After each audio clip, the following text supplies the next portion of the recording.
Welcome back to Nature Documentary for Sleep. If you enjoy these quiet expeditions, leave a comment and like and subscribe for more geography to drift off to. Tonight, you're heading to the Svalbard Archipelago, where the map looks finished, but the ground disagrees. You step off a late winter flight into Longyearbyen, and the air sits around -20, dry and clean.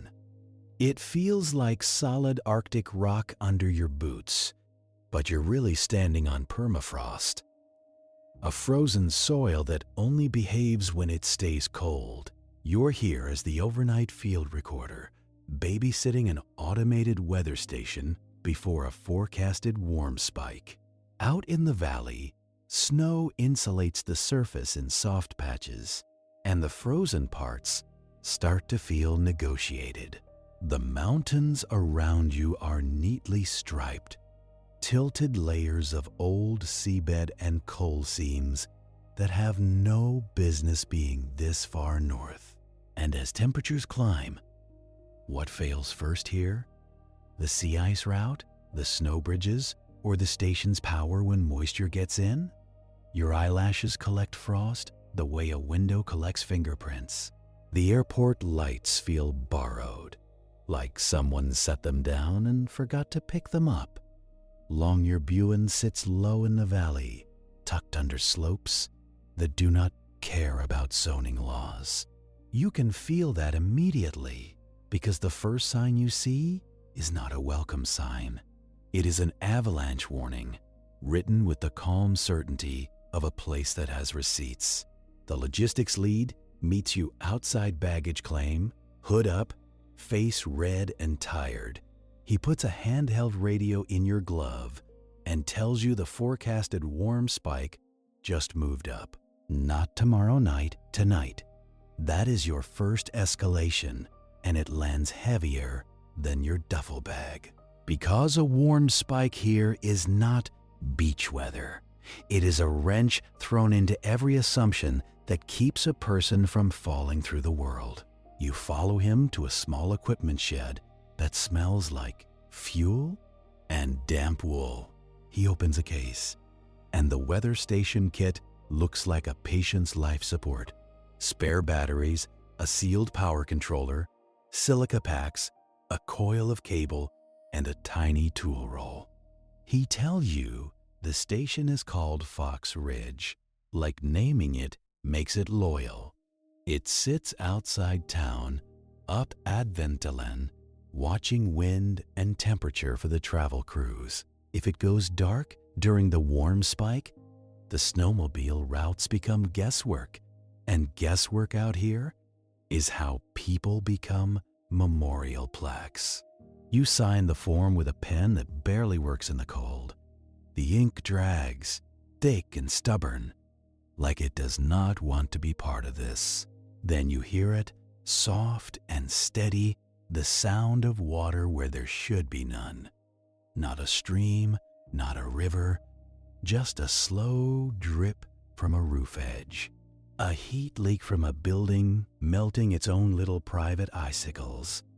It is a petty reminder that even in polar night, warmth always finds a way out. You step onto the street, and your boots squeak on packed snow. The town is quiet in the way a ship is quiet at night. All steel and insulation. Buildings stand on stilts because permafrost does not like being smothered. If you warm the ground under a house, the ground turns to pudding. So, Longyearbyen elevates itself like a person trying not to touch a dirty floor. You pass a sign about polar bears because even the sidewalks have disclaimers. You are told to carry a rifle outside settlement limits, not because this is an action movie, but because this is an ecosystem with teeth. At the garage, the snowmobiles wait in a row, half buried, patient as sled dogs. Your driver for the run is a researcher named Liv, who looks too awake for this hour. She checks the fuel, checks the belt, checks the tow line, and then checks you. She asks if you have ever ridden in a convoy in zero light. You tell her you have done worse things for less useful data. She laughs once, then nods, then points at the sky like it matters. No stars, just a flat black lid and a faint glow where the mountains block nothing. That glow is not sunrise. It is the town reflecting on low cloud, like a person whispering into their own pillow. You strap your bag down and the sled behind you clinks softly, metal on ice. Liv tells you the warm spike means wind, and wind means loading on the leeward slopes. Avalanche terrain will wake up, even if the sun does not. So you are going fast, and you are going cautious, which is an exhausting combination. The convoy is only 2 machines because the rest of the crew is tied up on the coast. That is another development, and it matters because fewer machines means fewer backups. If one dies out there, the other becomes your entire plan. You pull your balaclava up, and your own breath becomes a damp ghost in the fabric. Liv radios dispatch, says you are rolling, says the station last checked in 30 minutes ago. Then the engine starts, and the silence breaks into vibration. You move out of town under sodium lights, and the valley opens like a dark hallway. The road becomes a snow track, then a suggestion, then nothing at all. Your headlamp beam catches drifting crystals, and they sparkle like static. The first soft spot comes sooner than you expect. The snow under the skis gives a little sigh, not a crack, not a collapse, just a settle. It is the feeling of stepping on a rug that is hiding a hole. Liv slows, lifts her left hand, and you feel the convoy's mood change. You stop near a shallow ditch, and your engine ticks as it cools. She steps off, probes the snow with a pole, and listens. That is your next development, and it is quiet enough to feel ridiculous, listening to snow. But snow has a voice here, and it tells you when it is lying. The probe sinks farther than it should, and her shoulders tighten. She tells you the snow is insulating the ground like a blanket over a freezer. The permafrost beneath can be cold, but the top layer can still soften. That is the negotiated truce you felt earlier, now signing its name. You reroute slightly, aiming for wind-scoured patches where the ground is harder. It means you zigzag, and the ride becomes rougher. Your teeth chatter, not from cold, but from constant vibration. The valley walls rise on both sides, and you finally see the striped mountains. Even in headlamp light, they look too organized, like someone stacked them on purpose. Bands of dark rock and pale rock, tilted upward, exposed like pages in a wet book. You think mountains should be chaotic, but these are filed, cataloged, and presented. Liv calls them sedimentary layers, old seabeds lifted and folded. She says some of those dark bands are coal seams. Coal. Here, in a place where trees do not grow taller than your ankle. Your brain tries to reject it because coal belongs to smokestacks and train yards, not to Arctic valleys where the air is so dry it hurts. But the rock does not care what your brain associates with it. Coal is just compressed ancient plants, and plants used to live here. Not recently, not in any human memory, but in the warm past. When Svalbard was farther south, drifting like a passenger on a slow tectonic belt, plate motion sounds abstract until you are staring at a coal seam in polar night. Then it becomes personal, like finding a seashell in your attic. Another radio call comes through, and it snaps you back. Dispatch reports the temperature at the airport has risen by 3 degrees in an hour. That is the warm spike beginning to climb the stairs. Liv swears softly, then says you are not taking the shortcut under the steep slope. Here is your decision point, and it is not dramatic, just practical. You can take the high side route, faster, but exposed to wind-loaded slopes, or you can stay on the valley floor, slower, but away from the avalanche start zones.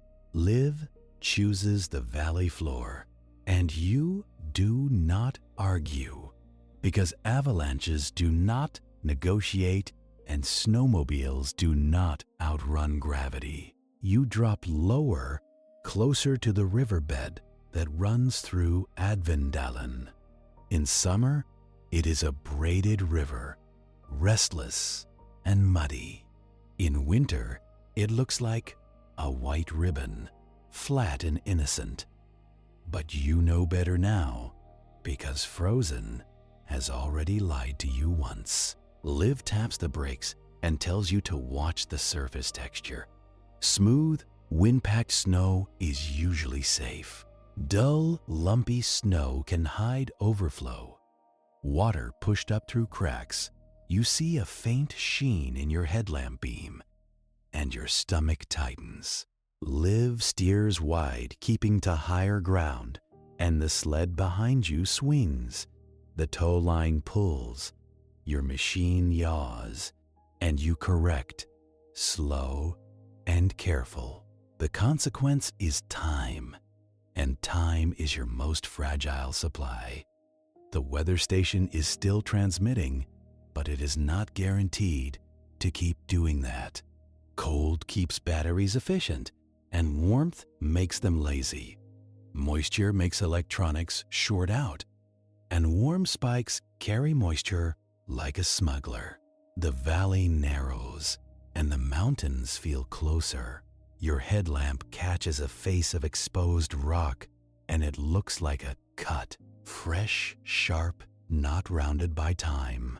That is your next development, and it is subtle, but ominous. A small rock fall, maybe from freeze-thaw, maybe from wind vibration. Even in deep winter, the cliffs are working.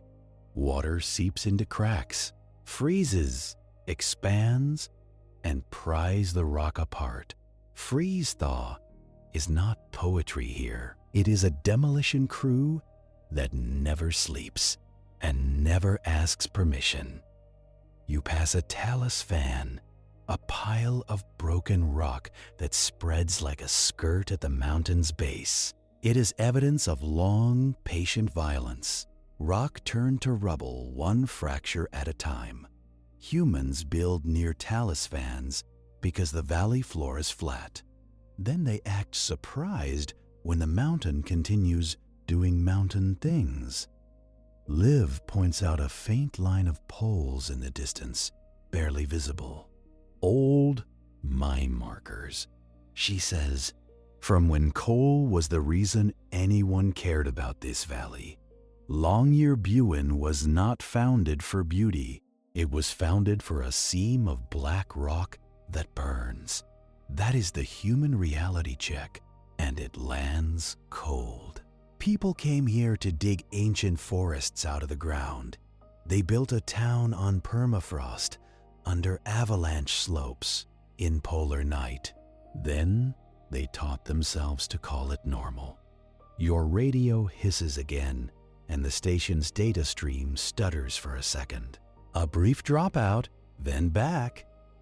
It is not failure yet, but it is a warning. Like a cough in a quiet room. Liv increases speed, and the wind becomes louder, pushing against your helmet. The black-blue night does not change, but the air does. It feels slightly heavier now, less brittle. That is warmth creeping in, almost polite. And polite warmth is the kind that makes surfaces slick, then pretends it was always that way. You stop near a low ridge where the wind has scraped snow away. Liv wants to check bearings against an exposed seam and a known mine entrance. It is a practical navigation move, because in this light, landmarks blur. You walk a few steps from the machines, and the silence returns immediately. The ridge rock is bare, dark, and layered. The stripes up close, like pages. You touch the rock with a gloved hand, and it feels dry, almost dusty. Sedimentary layers, old mud and sand, pressed into stone, then lifted. That lifting came from compression, from continents shoving each other like annoyed shoppers. Slow, relentless pressure, folding the strata, tilting them toward the sky. Erosion then comes in, wind and ice scraping off the top. That is why the layers are exposed so neatly. Not because the earth is tidy, but because it has been sanded down for millions of years. Liv shines her light on a darker bend, and it drinks the beam. Coal, a seam of ancient plant matter, preserved, pressurized, and dragged north by plate motion. It is a reminder that climate is not fixed. This place has been tropical before, and it could be something else again. You take out your map, check the GPS, and confirm the route to Fox Ridge. The station sits on a low rise beyond the next bend, near a drainage channel. Liv's voice changes slightly, and she says, "You are hearing something." At first, you think it is your own blood in your ears. Then you catch it, a faint rumble, like distant thunder trapped under snow. Wind loading, Liv says, snow being carried and dumped on leeward slopes. A slope quietly gaining weight, grain by grain, until it cannot carry itself. That is another escalation, and it forces another choice. You can keep moving along the valley edge where the terrain is firm, or you can move closer to the center, away from the loaded slopes. It is slower and rougher, but safer from avalanches. You choose the center. The consequence arrives quickly because the river ice is less predictable. The surface looks smooth in places, but your skis feel a slight give. Liv tells you to keep your speed steady. No sudden turns. A sudden turn can dig a ski edge into soft snow, and soft snow can hide a void. You follow her tracks, and the two machines become a narrow line in a wide, dark valley. Another radio call comes, and dispatch says the warm spike is bringing cloud, possibly even sleet if the air crosses the wrong threshold. Sleet in late January sounds like a mistake, but Svalbard specializes in mistakes that are technically correct. You feel the first tiny pellets against your visor, barely there. Not snowflakes, not the dry powder you expect. Something wetter, heavier, that does not sparkle. Liv looks back, and you can read the frustration in her eyes. Wet precipitation means moisture, and moisture means the station's electronics may already be suffering. You push on, faster now, because the valley is beginning to change texture. The snow surface turns shinier, and your skis hiss instead of squeak. The machines climb a gentle rise, and a shape emerges ahead, a thin silhouette against darker rock. A mast with cross arms. Fox Ridge. The weather station is there, and for a moment you feel relief. Then you notice the rime ice on it, thick and uneven, like it has been breathing. The anemometer cups are crusted, and the mast cable droops slightly. Liv parks, kills the engine, and the sudden quiet makes your ears ring. You unstrap the kit, and your fingers already feel clumsy inside thick gloves. You walk up to the station, and the snow underfoot feels wrong. It is crusted on top, but hollow sounding beneath, a drumskin over space. You kneel carefully, and you see a thin crack near the base. Not in the metal, in the snow. A little trench where melt has started to channel, then refrozen. That is your next concrete development because it changes how you move. You keep your weight spread, stay off the suspicious patches. Liv opens the instrument box and a small puff of warmer air escapes. The inside smells faintly metallic and faintly damp. She checks the display and the numbers are still there, but the voltage is low. Battery performance has dipped and the warm spike is not even at its peak. You pull out the spare power controller and the silica packs. Your job is to log every step, every reading, every condition, because missing data is its own kind of hazard. You note the sleet, light, but persistent. Liv pulls the battery pack free, and you feel how light it has become. Not in your hands, in its willingness to give power. Cold usually keeps batteries calm and predictable. Warmth makes them leak energy, like a tired person trying to stay awake. You slide the fresh pack into place, and the connector clicks with a hard little certainty. The station screen steadies, then the voltage number climbs a notch. Congratulations! You just performed life support on a metal box in a sleet storm. Now you get to keep it alive while the sky tries to wetly erase it. Liv tears open a silica packet with her teeth and drops it into the housing. You do the same, and the beads inside rattle like dry rice. It is a tiny ritual, trying to outsmart moisture with pocket-sized desert. You wipe the inside of the lid with a cloth, and it comes away darker than it should. Condensation mixed with a little grit, the station sweating in its own shelter. You reseat a temperature probe lead, and your glove squeaks on ice-coated cable. The cable jacket is stiff, like it would rather be glass. Liv checks the anemometer cups and flicks them with a knuckle. They turn, then hesitate, then turn again. Rime ice is not decorative frosting. It is aerodynamic sabotage. If the cups do not spin cleanly, wind speed becomes fiction. And out here, wind is the difference between travel and a rescue report. You log the cup rotation as sluggish and note the direction vane is partially glazed. Then you hear the sound again, that thin, forbidden sound. Not from the town, not from a roof edge, from the ground. It is not a babbling stream. It is a low trickle, the kind you hear in a wall.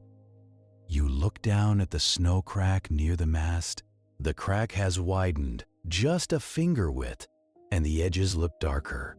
Liv kneels, presses her ear close, and her headlamp beam catches a wet shine. There is water moving under the snow crust, in late winter, in polar night, on a ridge that should be locked solid. You think you are standing on a frozen lid. Wrong. You are standing on insulation, a soft blanket of snow, keeping the ground warmer than the air. The air can be -20, and still the soil below can hover near melting. That is permafrost reality. It is not a block of ice. It is a layered compromise, and the top layer is always the first to betray you. Liv says the warm spike is pushing heat into the snowpack, not like a hair dryer, more like a slow leak. The heat creeps down, finds any salty layer, any dark grit, any old plant fragment. It melts a film. The film drains, and the drain cuts a channel, a tiny tunnel, then a pipe, then a system. You are watching plumbing form in real time. Liv wants to check the station mast footing, and you both move like you are on thin crust. You probe with the pole, and the tip suddenly drops farther than expected. The snow surface is firm, but beneath it is a hollow pocket. You step back, and the pocket collapses with a soft hump. Nothing dramatic, just a reminder that the surface is lying. You log it, and Liv nods once, tight jaw, already thinking ahead. Because if there is water here, there is water elsewhere. And water in winter is not a comfort.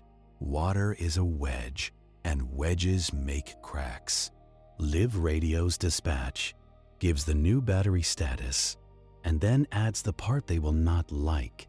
Active subsurface flow near Fox Ridge. Potential overflow risk on the valley route. Dispatch pauses, then tells you the coastal team has been delayed. Sea ice conditions, they say, shifting fast near Isfjorden. Liv's eyes lift toward the dark valley as if she can see that far. The plan was simple. Maintain the station, return to town. Now the plan has edges, because Svalbard never lets you do only one thing at a time. Liv suggests you take a quick walk to the nearby drainage channel. There is a secondary sensor stake there, meant to log snow depth changes. If water is moving, it might be undercutting the stake base. You agree, because the shortest disasters start as minor maintenance. You clip the GPS unit to your chest, and it feels like a small reassurance. A digital promise, but promises out here come with fine print. You walk down slope, following Liv's headlamp halo. The snow surface alternates between dry squeak and wet hiss. That change in sound is your best instrument right now. You reach the drainage channel, a shallow dip that in summer would carry melt. In winter, it is supposed to be a shallow white groove. Tonight, it has a dark seam running down the center. Liv crouches and scrapes with her glove. The seam breaks and the crust collapses into a slushy slot. Water moving slowly, not fast enough to splash, fast enough to exist. It is warmer than the air, and it smells faintly mineral. You do not taste it because you enjoy having a future. This is overflow, Liv says, water pushed up from below. It can happen when the river ice fractures, or when groundwater pressure rises, or when a warm spike turns the snowpack into a sponge and squeezes it. The channel is not a stream yet, but it wants to be. You set the probe tip into the slush, and your handheld logs a temperature just below freezing. That is close enough to be trouble. Liv checks the snow stake, and it leans slightly. The base is undermined, the snow around it softer than the rest. You reset it, pushing it deeper until it bites something firmer. Then, you stamp around it lightly, packing snow. It feels like repairing a chair on a sinking floor. You log the new depth, and the wet precipitation thickens, tapping your hood. The sleet is turning to wet snow now, heavier, clumpier. It sticks to your sleeves, then freezes, then sticks again. The sky is loading the surface, and the surface is warming from below. A perfect recipe for instability, written in slow motion. Liv says you need to get back before the valley route turns to a trap. You look back toward the station mast, a thin black line against darker rock. It is still transmitting, still alive, but the ground around it is changing. And you realize something. quietly unsettling. You are not just maintaining a station, you are watching a place try to become spring in the middle of winter. That mismatch is where most of Svalbard's weirdness lives. Live leads you back up, and you avoid the collapsed pocket you made earlier. The snow crust now looks more fragile, the crack lines more obvious. You can see where wind has scoured one patch to hard ice, and another patch sits thick and soft. Hard patches are safe until they are slick. Soft patches are safe until they are hollow. You get back to the machines, and Liv checks the radio again.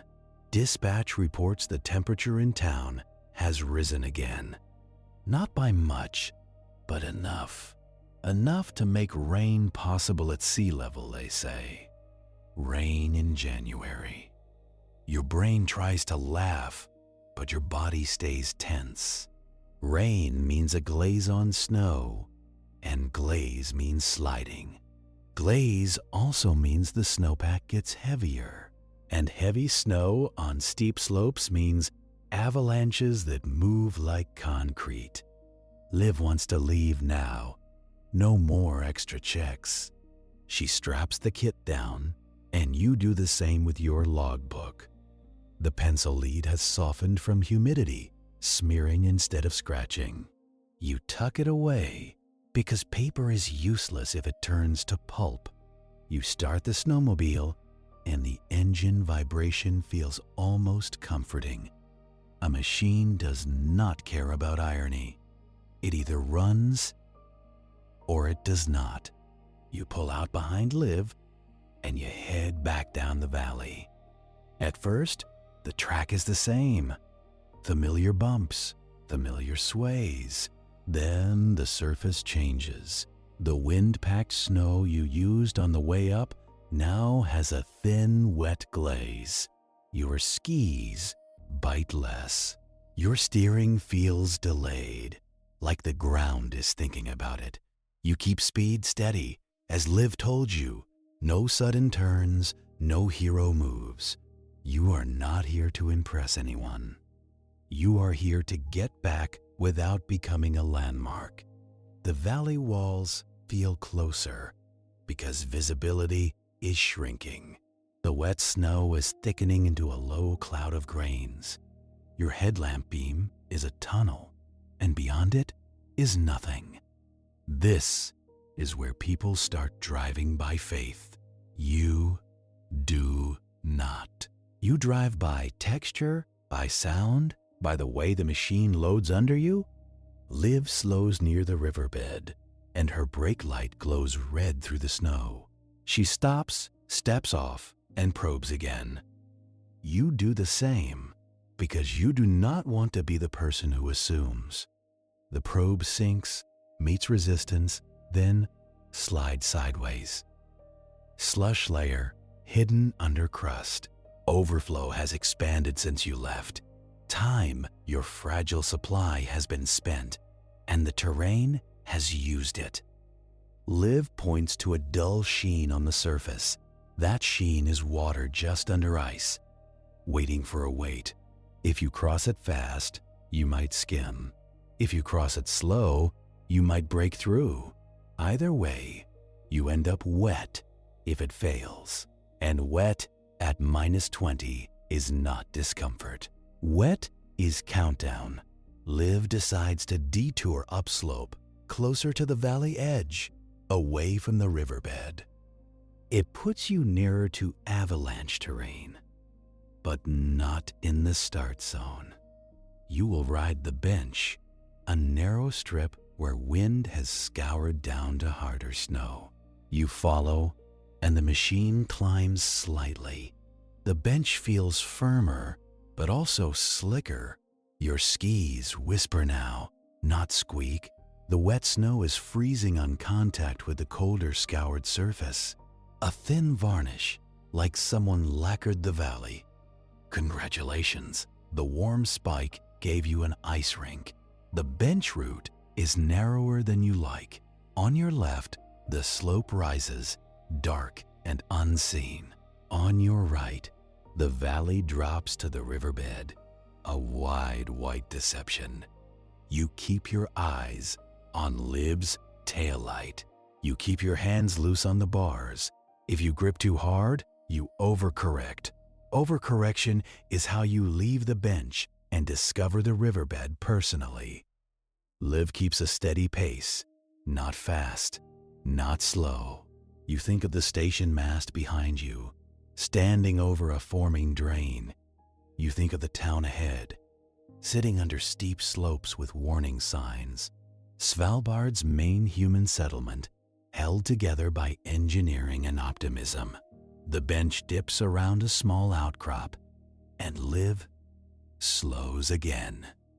She points her headlamp toward the slope above. You follow her beam, and you see a faint line, not a crack in rock, a crack in snow, a fracture crown, small but sharp, running across the slope like a grin. A slab has released here recently, maybe hours ago, maybe days. It did not run far, but it ran. The snowpack has already started making decisions.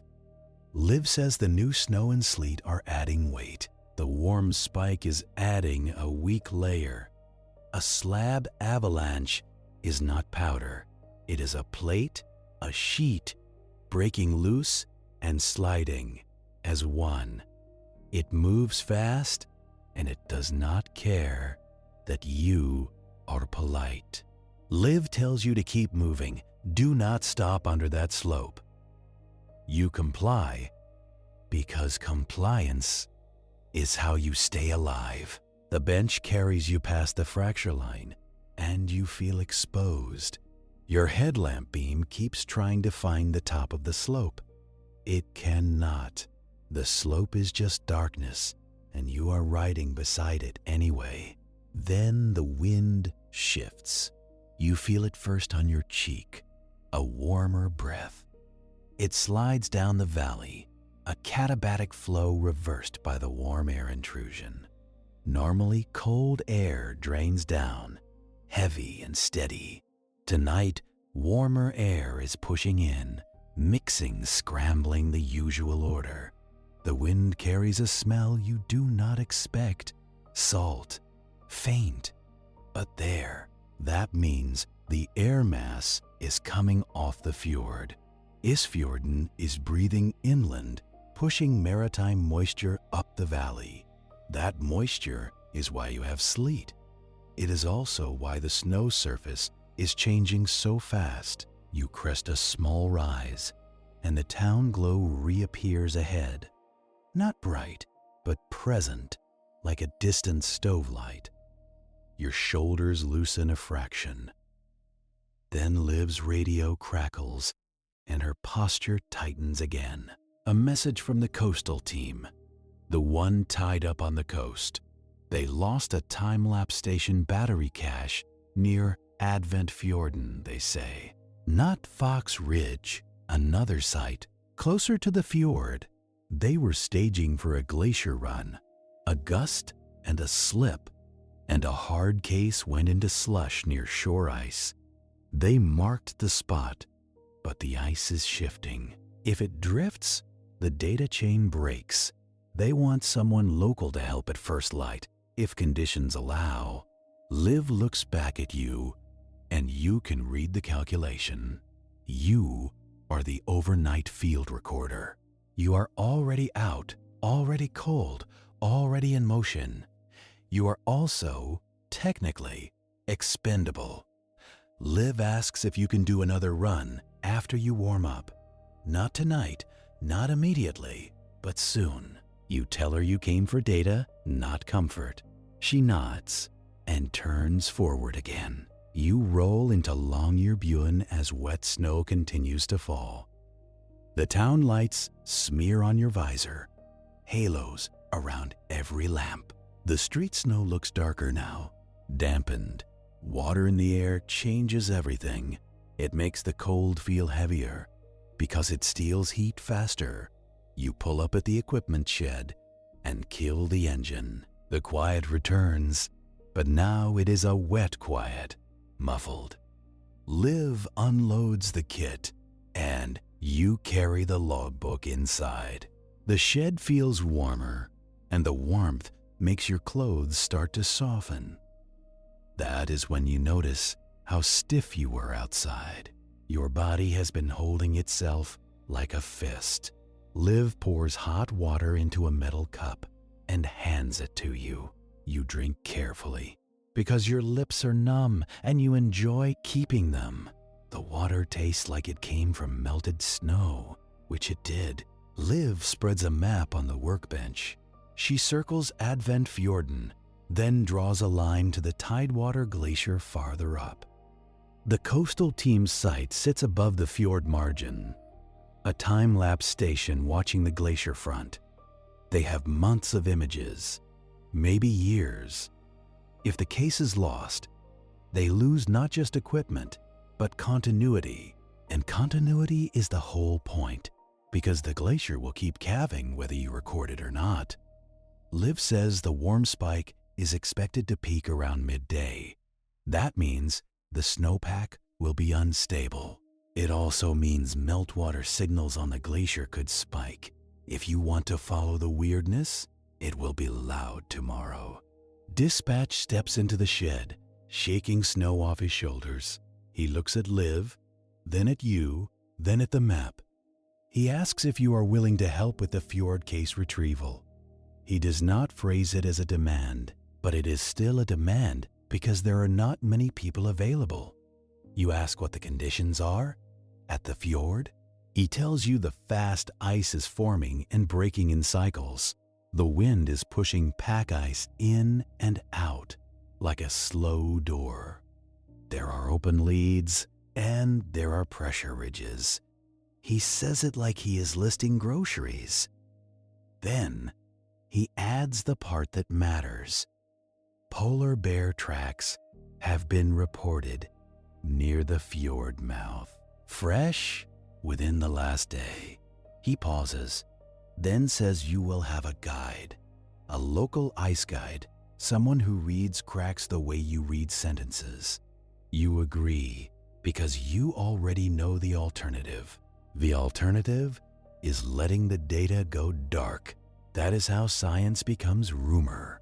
You spend the next hours doing the unglamorous work, drying gloves, charging radios, repacking batteries, sealing cases. You tape over seams because moisture finds seams. You check flare gun cartridges because bears do not respect your intentions. You try to sleep on a bench in the shed, head on a folded jacket. But sleep comes in thin slices. Your mind keeps replaying the sound under the snow. Water moving where water should not. By the time the next shift of gray light arrives, it is not daylight. It is just the sky turning from black to bruised blue. A dawn that never commits. You step outside and the air feels different. Warmer, damp, heavy. Your eyelashes do not frost immediately. That is how you know it is wrong. Liv meets you again, already geared. The guide is there too, a man named Einar, face wind carved, eyes calm. He looks at you the way you look at terrain, assessing. He checks your boots, checks your pack, checks your rifle case. Then he points toward the fjord and says you will move fast, because the ice moves even when you do not. You load into a small sled boat hybrid, a low craft meant to slide on ice and float in slush. It smells like fuel and salt and old plastic. Einar starts the engine, and it growls low. The craft shudders forward, and you leave the town behind. The sodium lights fade, and the valley opens again.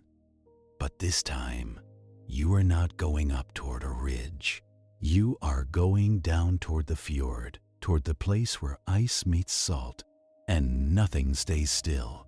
The track follows Fjorden's edge, where the land flattens. The snow here looks smoother, wind-combed. Then you see patches of darker sheen, and your stomach tightens. Sea ice forming, melting, refreezing, layering like bad paint. Einar slows and uses a probe pole through a hole in the craft's side. He stabs, listens, feels. He tells you the ice is young in places, old in others.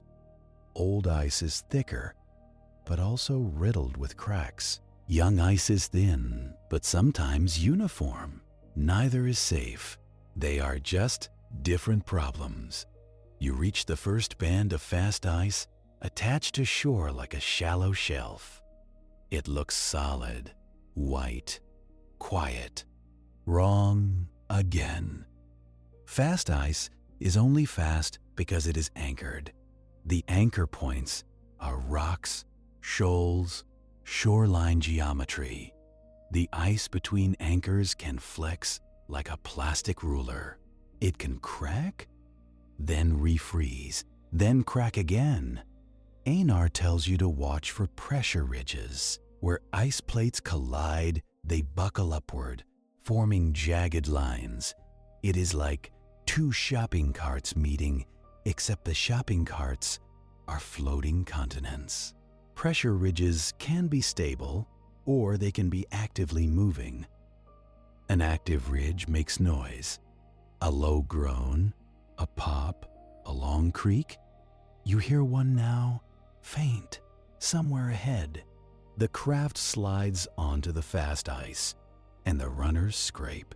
The sound is harsh, metallic, and it carries.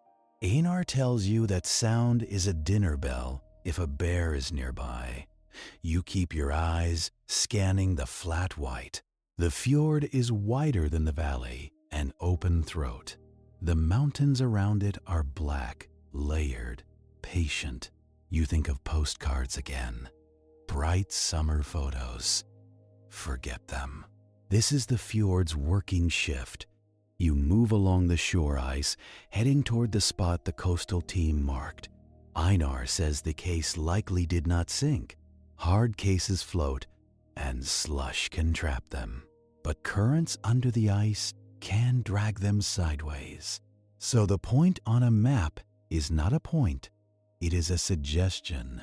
You approach a line of pressure rubble, chunks frozen into a jagged seam. Einar stops the craft and steps out carefully. He uses the probe pole, and the pole rebounds with a hollow thunk. Thick enough here, he says. He gestures for you to follow. One at a time, you step out, and your boot meets snow crust over ice. The crust compresses with a dry crunch, and the sound goes on too long. That is the first hint you are standing on a layered lie. The top is snow, soft enough to look friendly. Under that is ice, hard enough to carry you until it is not. And under that is black salt water, patient as a held breath.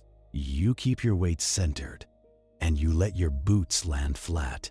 No heel first swagger, no toe first testing. Just the careful boring walk of a person who wants to remain a person. Einar moves ahead, probe pole tapping, then punching, then pausing.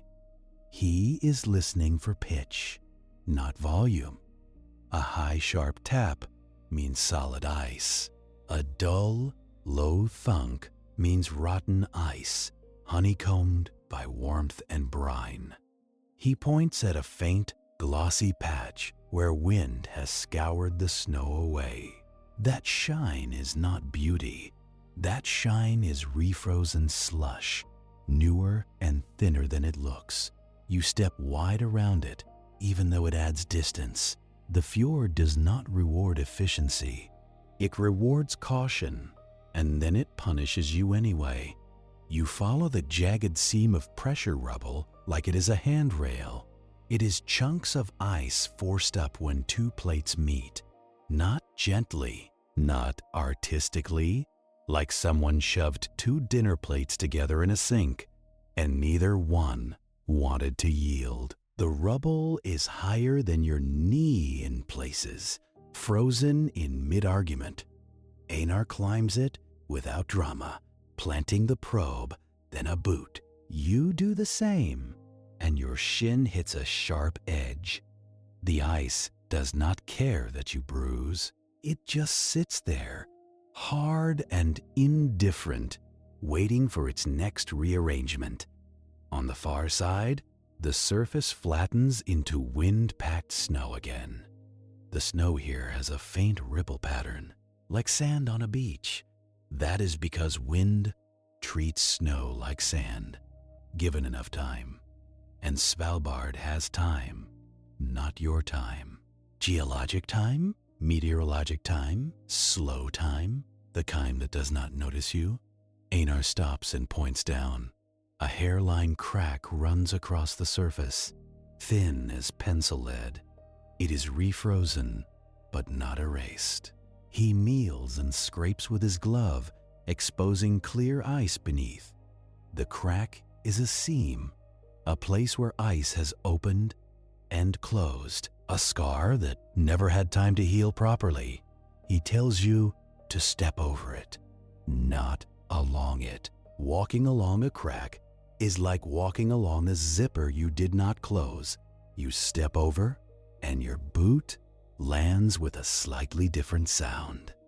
A hollow note, like tapping a drum. Your stomach does the thing it does when it senses a drop. Einar probes twice, quickly, and the pole hits resistance. But the rebound feels soft. He shifts left, probes again, and the pole hits with a cleaner snap. He marks that path with his boot prints, deeper and more deliberate. You are not just following him. You are reading his body language like it is the only map that works, because the map in your pocket is printed on paper, and the ground is printed on moving water. Ahead, fog lifts off an open lead, a narrow ribbon of dark water. It looks like a cut into the world. Warm water steaming in the cold air, exhaling into gray. The lead makes a faint sound, a wet breathing, small wavelets, slapping ice edges.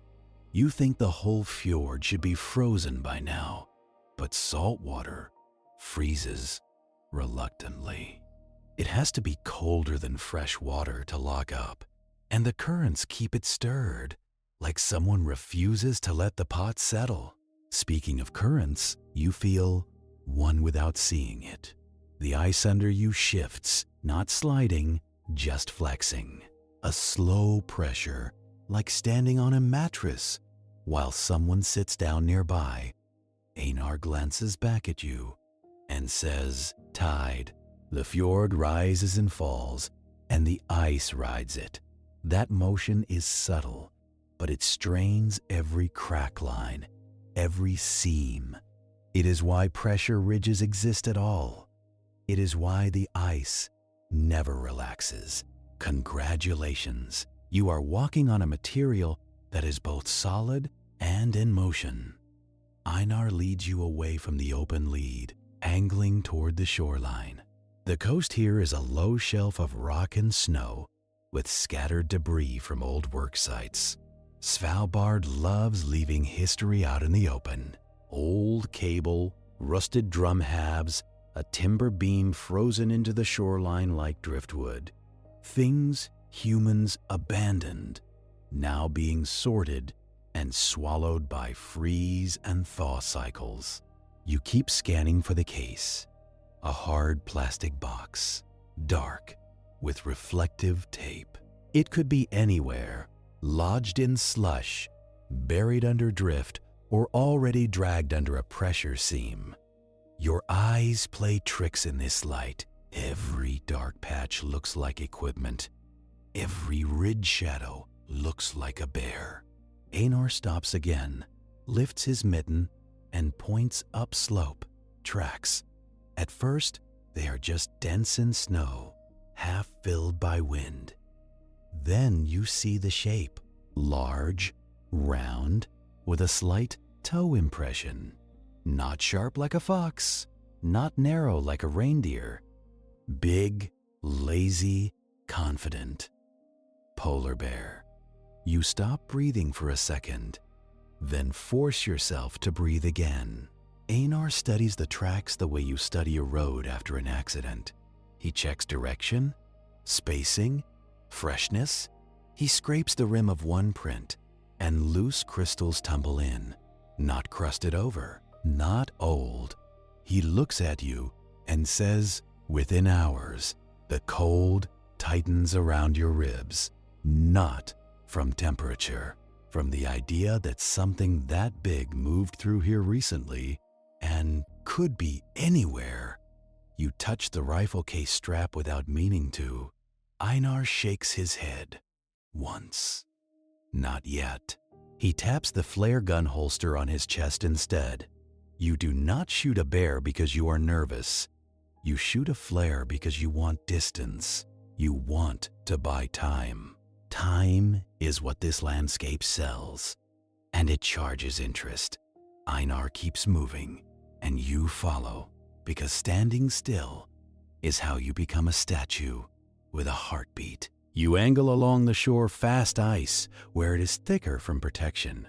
The shoreline geometry, the shallows, the rocks beneath, they give the ice anchor points.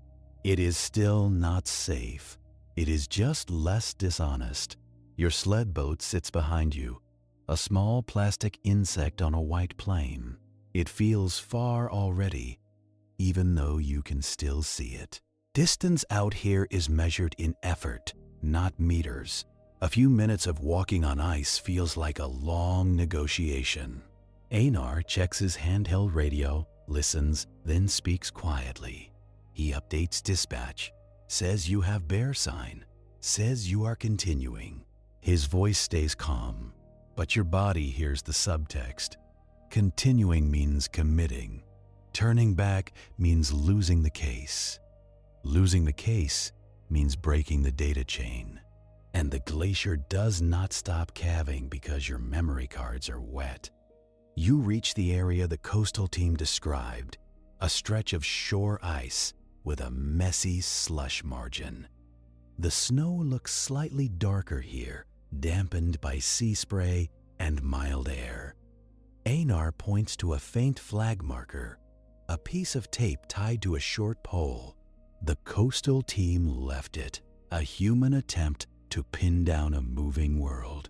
Near the marker, there is a depression, as if something heavy sat here and then slid. Your heart lifts, then steadies. Evidence, not victory. Einar kneels, digs with his gloved hands. The top crust breaks, revealing gray slush beneath. It smells like salt and metal. He feels around, then pulls up a strap. Not the case strap. A torn piece of webbing snapped. The case was here, and then it moved. Einar holds the webbing up, and the reflective thread catches your headlamp. You feel that bitter kind of relief. You are not chasing a rumor. You are chasing a real object, dragged by real physics. Einar stands and looks out toward the fjord mouth. The wind direction is pushing surface ice outward. The tide is turning too, pulling water through the fjord like a slow pump. Anything loose in this slush margin will drift toward the mouth, toward open water, toward the Arctic Ocean, where your equipment becomes someone else's problem. He points to the pressure rubble seam you crossed earlier. The seam continues outward, like a broken zipper line. Loose objects love seams. Seams collect debris, the way gutters collect leaves. He tells you that if the case is going to be trapped anywhere, it will be in that rubble. So you go back toward the jagged line, and your steps feel quicker now. Not rushed, just urgent. Urgency is not speed. Urgency is focus. You move with the probe pole rhythm. Step, probe, step, probe. Your breath fogs your face covering. and moisture freezes around the edges. You can feel your eyelashes sticking again. The warm spike is not warm enough to make this comfortable. It is warm enough to make it complicated. At the rubble seam, the ice chunks are piled higher here, like a frozen wave. Between chunks, there are pockets where slush has refrozen. Those pockets are traps. A boot can punch through, and you can wedge your leg between blocks like a person stuck in a junk drawer. Einar picks a route along the top where blocks are locked together. You follow, using your hands for balance. Your gloves scrape ice, and the texture is rough, like frozen sugar. A distant sound rolls across the fjord, a low boom, muffled, then a soft echo. You freeze. Einar tilts his head, listening. Not a gunshot, not thunder. Ice cracking somewhere far away, releasing stress. Or a small calving event from the glacier front up fjord. Even out here, away from the terminus, you are still inside the glacier's story. The fjord is the glacier's exit ramp. Every crack is part of the same system. You crest the rubble and look down into a trough where chunks have piled like broken plates. There, half buried in refrozen slush, is a rectangular shape, dark plastic. A corner of reflective tape winks back. For a moment, your brain tries to celebrate. Then, the reality check arrives. The trough sits right next to a young lead, a narrow black line of water. The lead is not wide now, but it is active, breathing fog, edges softly crumbling. It is the kind of lead that widens while you are arguing about it. Einar stares at the case, then at the lead. He probes near the lead edge, and the pole goes through with barely any resistance. Then, he probes farther back toward the case, and it hits firmer ice. So the case is in a pocket that is currently stable, but is near an edge that is not. A perfect Svalbard arrangement. The thing you want is placed exactly where you will regret wanting it. Einar unclips a rope from the sled boat kit, a coil he carried over his shoulder. He ties one end around his waist, then hands the other end to you. He makes you wrap it around your gloved hands, and he tells you to brace, not pull unless he tells you. Just be the anchor. The anchor is not a glamorous role. It is the role that keeps a mistake from becoming a story someone else tells.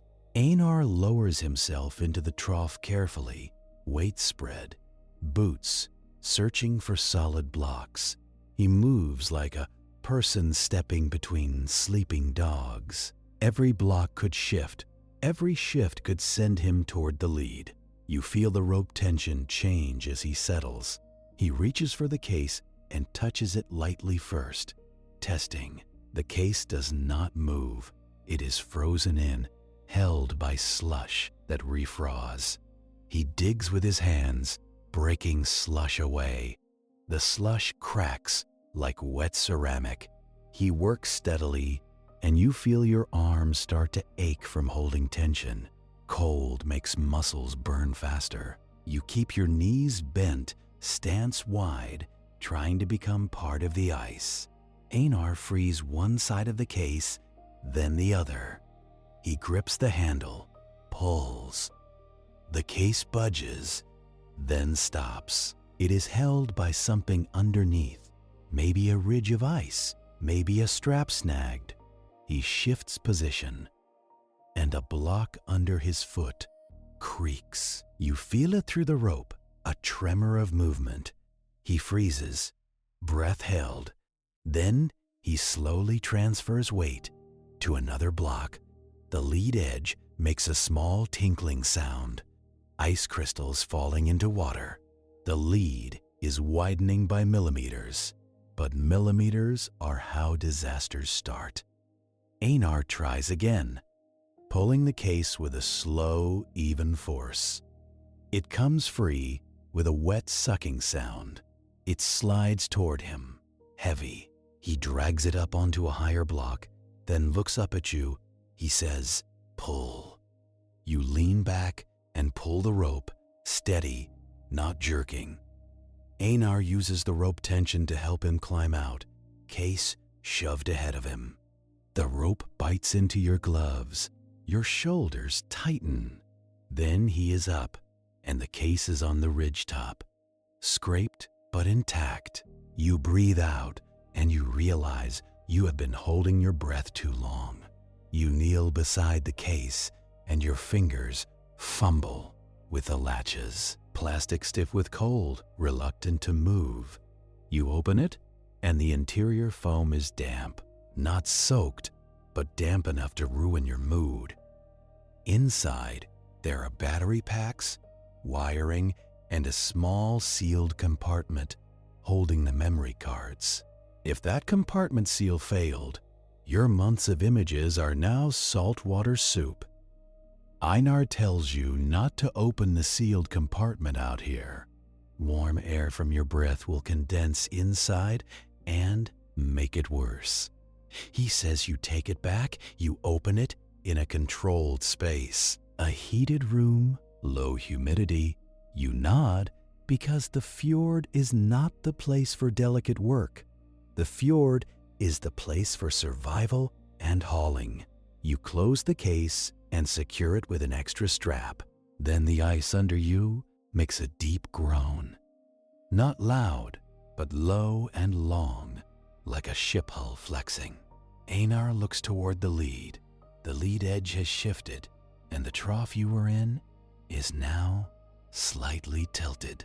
The blocks are settling into a new position. If Einar had been down there 10 seconds longer, the story might be different. He gestures toward the sled boat. Now, no debate. You move back across the rubble seam, faster than before, but still controlled. Your boots slip once on a glazed block, and your heart jumps. You catch yourself with a hand on ice, and your glove comes away wet. Wet glove, immediate cold bite. You flex your fingers hard, trying to keep blood moving. You reach the flatter, fast ice, and the sled boat feels like a sanctuary, which is ridiculous because it is a thin plastic shell on shifting ice. But humans love any object that looks like a plan. You load the case into the craft, strap it down, and Einar starts the engine. The craft slides, runners scraping, and you feel the vibration through your boots. You glance back at the rubble seam. Your footprints are already softening at the edges, wind blowing snow into them. The landscape is beginning to erase your path. It will be gone soon, and only the case will prove you were here. Einar steers along the shore, fast ice, keeping distance from the open lead. Fog drifts low over the water, and the mountains on the far side of the fjord fade into gray. The fjord mouth is somewhere out there, breathing. The warm spike has made this ice more mobile. Warm air carries moisture. Moisture adds weight to snow. Weight increases stress. Stress makes cracks. Cracks invite water. Water expands cracks. It is a loop, and you are riding inside it. As you slide, you hear another boom. Closer this time. A delayed echo follows, bouncing off rock walls. Einar glances inland. That sound is not sea ice, he says. That is the glacier front, calving. You cannot see it from here, but you can hear it. A clock you can hear, ticking in collapses. Each boom is a piece of ice breaking off. dropping into fjord water, making waves. Those waves travel under the ice, lifting and flexing it. So even here, away from the front, calving can make your footing worse. Everything is connected, and none of it cares that you are tired. Einar takes you farther along the fjord edge, toward a small cove where the ice is thicker. He says the direct route back is riskier now. The tide is rising. Rising tide pushes water under the fast ice, making it buoyant. Buoyant ice flexes more and cracks open easier. So you take a longer route, hugging the shore like a guilty secret. The human part of your brain complains about the delay. The survival part tells it to be quiet. A shape appears ahead, dark against the snow. At first, it looks like a boulder. Then it moves, not fast, just a shift. A head lifting, a shoulder rolling. Einar cuts the engine immediately. Silence drops like a curtain. Your ears fill with your own breathing. Too loud, too wet. The shape is a polar bear. It is on the ice edge near shore, sniffing, slow and deliberate. It is not looking at you yet. It is looking at the ice, at the cracks, at the places a seal might surface. It is doing its job, and you are a loud, fuel-smelling interruption. Einar whispers, "Stay still." You obey, because the alternative is improvisation. The bear turns its head slightly, nostrils flaring. It smells you. Of course it does. You are a walking bag of foreign odors. Plastic, sweat, machine oil, fear. The bear stands, and you see the full size of it. Not a cute zoo animal, a thick-shouldered predator built for this landscape. Its fur looks slightly yellowed, not white, stained by life. Its paws are wide, with claws that do not need to prove anything. It takes a few steps toward you, not running. Curious, assessing. Your pulse thuds in your throat. You feel the flare gun handle under your mitten, and you keep your finger away from the trigger. Einar raises his own flare gun, slowly, not aiming at the bear, aiming near it. He waits until the bear closes a little more. Then he fires. The flare launches with a hiss, bright red, arcing and spitting. It lands on the ice between you and the bear, burning hot, glaring against gray. The bear flinches, stops, snorts. It backs up a step, then another. Not panicked, just deciding you are annoying. The flare burns down, and smoke curls low. Einar starts the engine again, gently, not roaring, and the craft begins to slide. You do not look away from the bear until distance grows. The bear watches you go, head tilted. Then it turns back to the ice edge, back to its business. You exhale, and your breath shakes. Einar does not comment. He does not need to. The reality check is obvious. Out here, you are not the main character. You are a temporary obstacle. You keep moving, and the shoreline drifts by. A low bluff appears, with dark streaks running down it. Einar points and says, "Thaw slump." The bluff is permafrost, frozen soil, and it is failing, even in winter, even now. Warm spikes push heat into the ground. The top layer softens. Ice in the soil melts. The soil loses structure, and gravity does what it always does. Mud slides toward the fjord, carrying rocks, plant fragments, and sometimes old human junk. It looks like the land is bleeding. Because it is. You pass an abandoned mining outpost. Barely visible, the outpost is mostly angles and rust, dark boards half buried, tin roofing peeled back like a sardine lid. You smell coal before you see it, a dry, dusty scent leaking out of the snow. You think coal smells like fire, but raw coal smells like old earth and failure. Einar keeps the sled boat moving, but slower now because the shoreline is actively rearranging itself.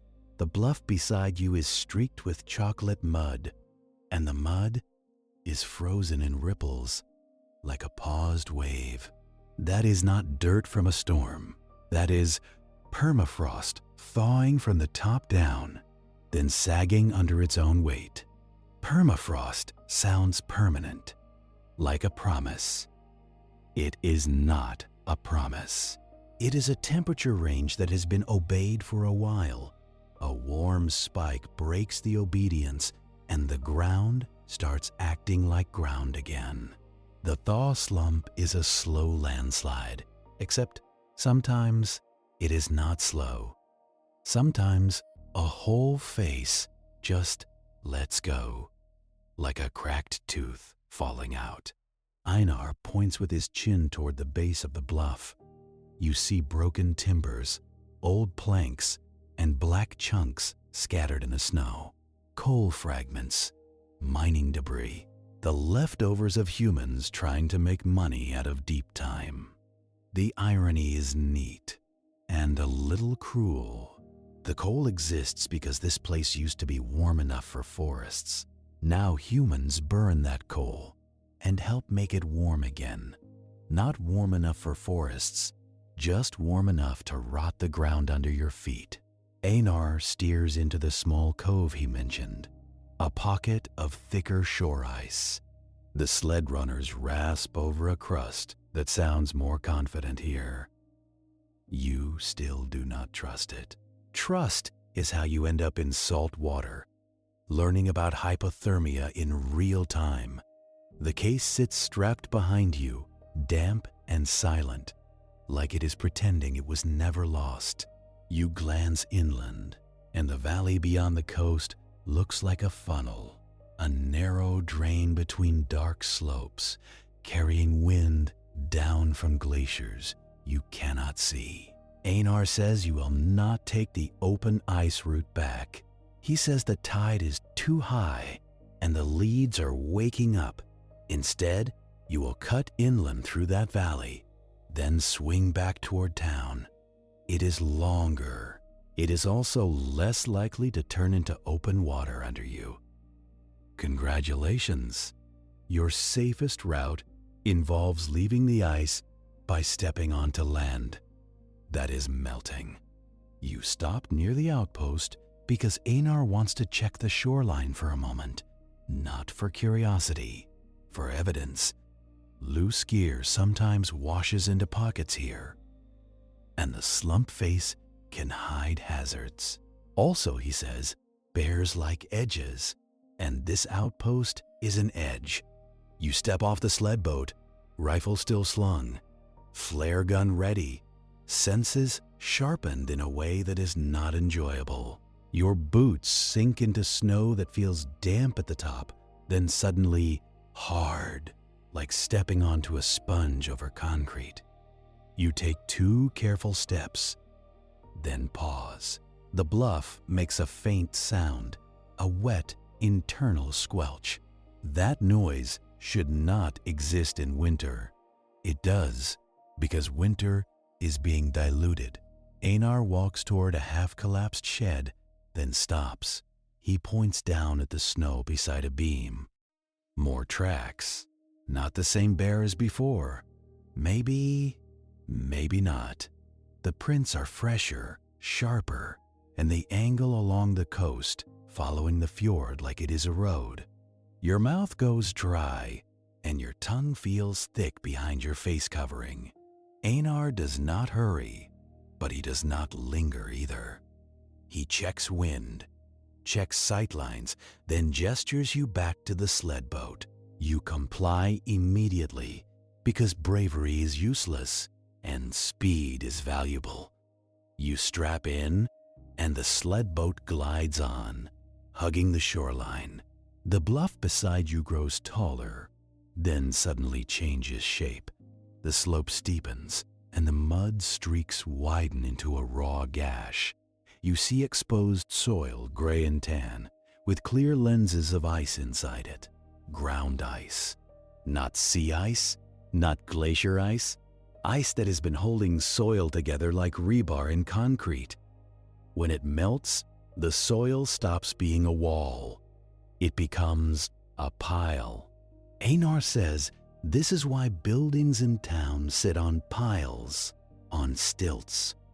You keep heat out of the ground, or the ground liquefies. He says even roads buckle here, and graveyards are not allowed, not because of superstition, because bodies do not stay buried when the ground moves.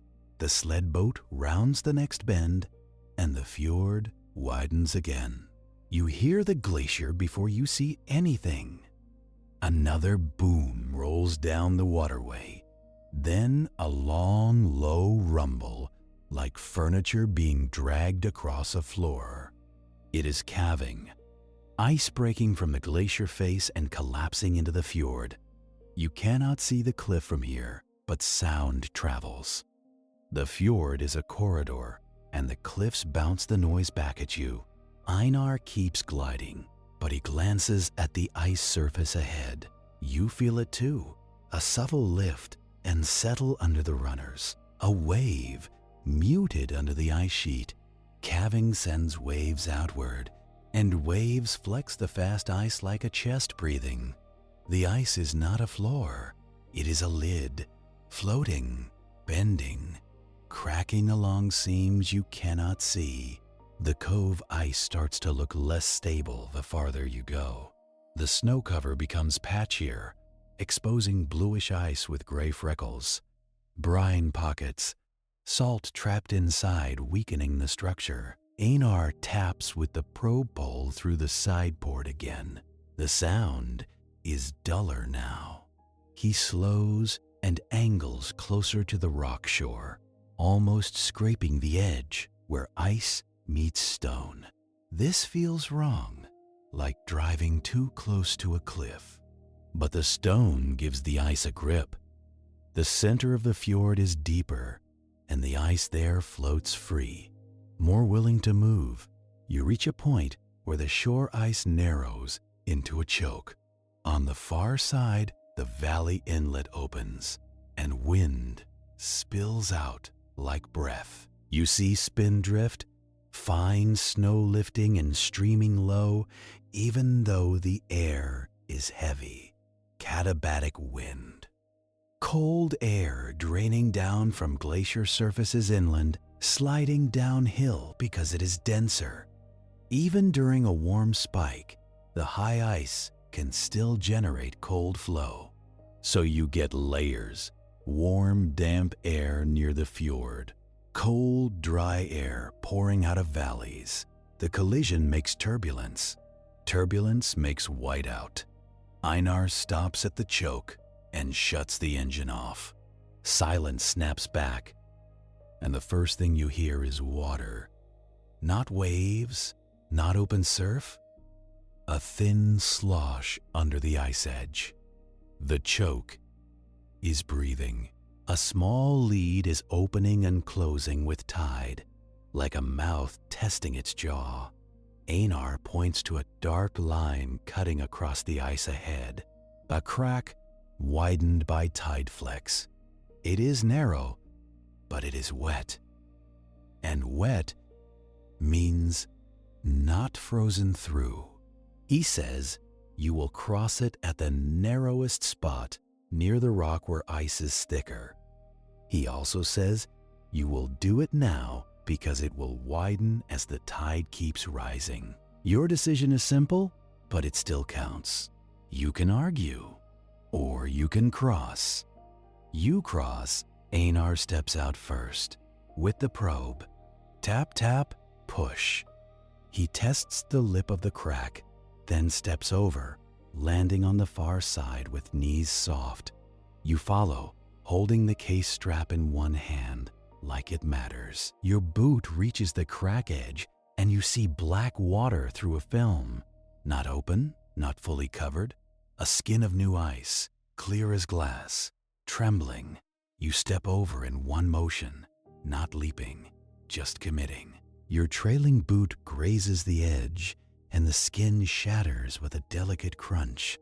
Cold air rises from the gap, smelling like salt and metal.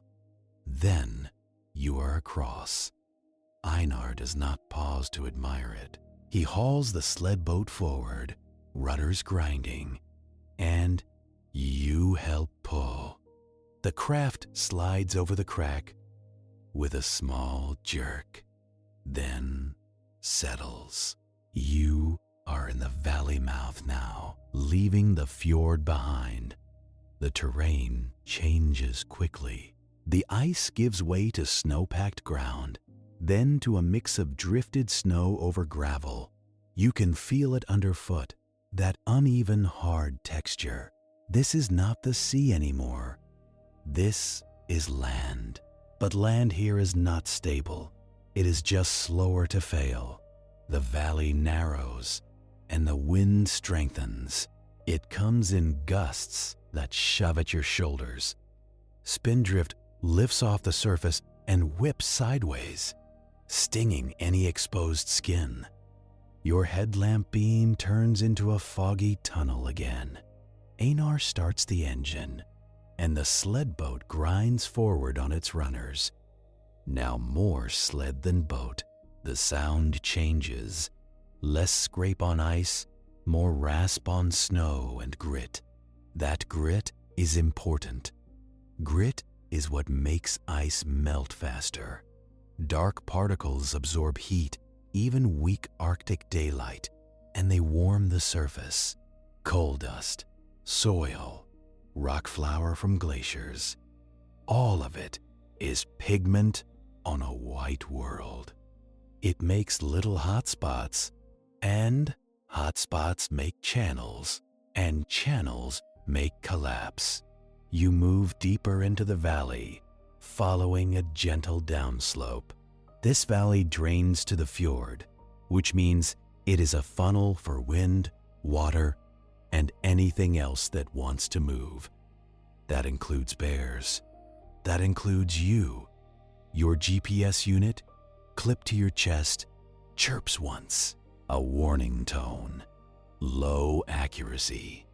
You glance down, and the screen shows your position jittering, shifting side to side. You think satellites are above weather, above terrain. Wrong. Steep valley walls reflect signals, making them bounce. That is multipath, a technical term that translates to the sky is lying through the rocks. Also, the aurora is faint overhead, a green smear pulsing like a tired heartbeat. Auroral activity means charged particles messing with the ionosphere. That can distort signals too. So the two things you usually trust, the sky and the map, are both unreliable. Einar does not look at his own GPS. He looks at the slope angles, the drift patterns, the way snow forms cornices on one side of rocks. He reads wind like text. He tells you the safest way out is to keep to the valley center, away from steep side slopes. Steep side slopes avalanche, valley centers flood. You pick your poison, then you keep moving.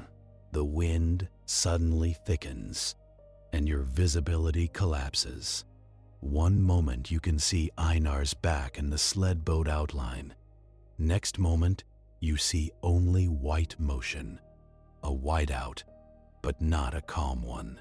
This is spindrift, snow lifted by wind, not falling from sky, but rising from ground. It is the landscape attacking your eyes with itself. Einar slows, and you feel the craft speed drop. You hear his voice, but it is swallowed by the wind. He signals with his arm, a low sweeping motion. Stay close. Do not drift. Drifting means separation. Separation out here is how people become a search grid. You focus on sound, the runner's scraping, the engine's low growl, your own breath. Your own breath is too loud, so you try to slow it.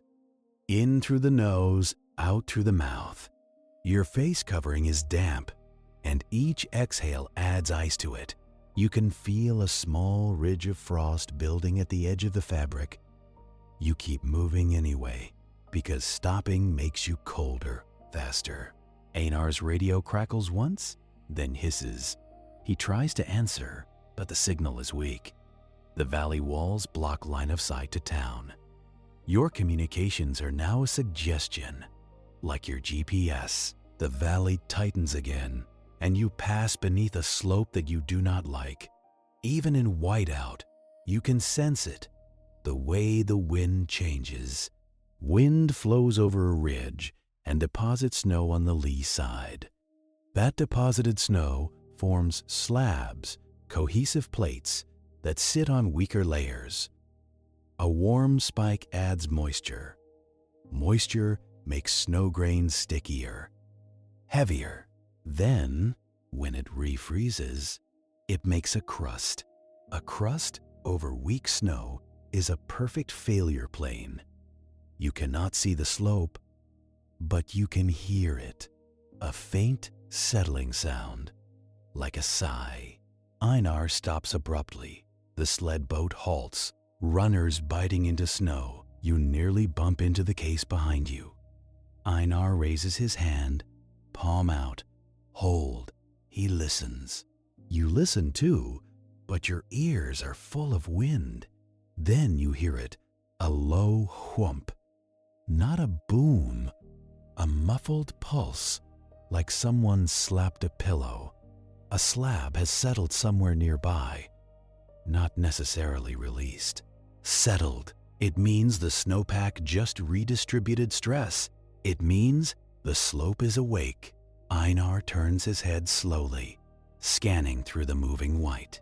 He makes a decision. He points to the right, toward a slightly higher bench along the valley side. Not under the steepest slope, but away from the valley bottom. He says the center is starting to sound hollow. Overflow beneath, water moving under snow, like you heard at Fox Ridge. This valley drains, so water will collect under the snow in the low points. It forms hidden channels, and the roof is snow crust. You can drive over it until you cannot. So Einar chooses the bench. It is riskier for avalanches. It is safer from hidden water. You trade one invisible hazard for another. Congratulations! You are now navigating by avoiding two kinds of trapdoors. The sled boat grinds up toward the bench, engine straining. The runners chatter over rougher ground. You can feel rocks under thin snow bumping the frame. The wind is slightly less vicious up here because the bench is sheltered by a small ridge. Visibility improves from arm length to maybe 10 paces. Einar keeps going, following the bench like a narrow hallway. Your GPS chirps again, then displays a new warning. Position drift. It shows you moving, but it cannot agree on where. You turn it off. Not permanently, just for your sanity. Einar stops again and points ahead. A dark shape in the snow. At first, it looks like a boulder. Then you recognize it. A piece of timber squared off with old bolts.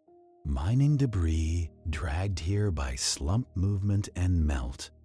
The valley is full of these artifacts because humans used to cut into these hills. Svalbard's coal mines were not ancient history. They are recent enough that the wood still looks like wood. That is unsettling. It makes the landscape feel like a place that quit, not a place that ended. Einar uses the timber as a landmark, then angles left. He says the bench narrows ahead, and there is a drop into a drainage gully. Gullies concentrate wind. They also concentrate bears because they concentrate travel routes. You pass the gully mouth and the wind suddenly howls louder, as if the valley took a breath. Spindrift pours down the gully like smoke. Your eyes sting. You blink hard, and tears freeze at the corners. Then you hear something that is not wind, a huff, low, rhythmic, carrying on the gust. Einar freezes instantly. You freeze too, because your body learned that lesson fast. The huff comes again, closer than you want. Not a seal, not a fox, a bear. You cannot see it yet, but you can hear breath. Breath means proximity. Proximity means you should already be holding a flare. Einar reaches for his flare gun slowly. You do the same, fingers clumsy in thick mittens. This is not a movie standoff. This is you trying to buy seconds. Einar gestures for you to move behind the sled boat, using it as a partial barrier. It is a ridiculous barrier. A bear can flip it like a toy. But barriers are not always physical. Sometimes they are psychological. The bear appears in the spindrift, a pale shape resolving into shoulders, head, and heavy legs. It is coming up the gully, using the wind as cover. It stops when it sees you. Its head lifts. It smells fuel. It smells you. Its ears are small and rounded, barely visible in fur. Its eyes are dark, and they do not look friendly or evil. They look practical. Einar speaks in a low voice, calm, firm. He tells the bear to go away, as if the bear understands language. The bear understands tone. It takes a few steps forward, not charging, not retreating, testing. Einar raises the flare gun, aiming low, not at the bear's body. He fires. The flare screams out, bright, white, and red, spitting sparks, landing in the snow between you and the bear. The snow hisses as it melts, then steams. The bear flinches, stops, shakes its head like something annoyed it. It backs up one step, then another. It does not run.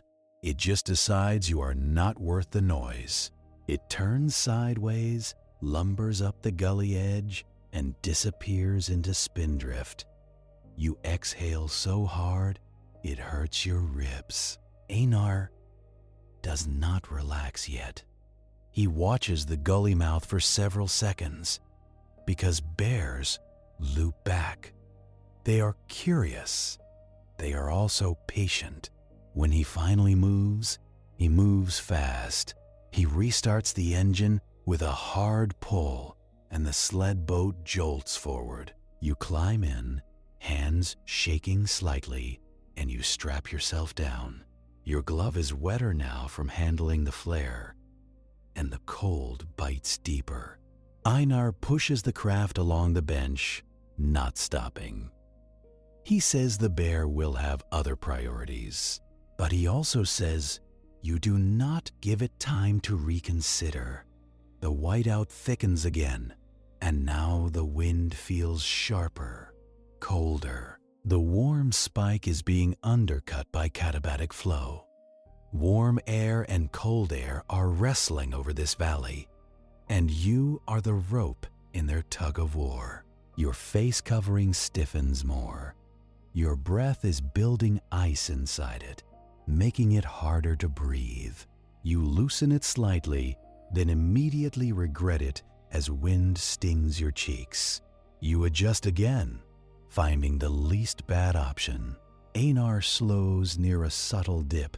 He probes with the pole, and the pole sinks too easily.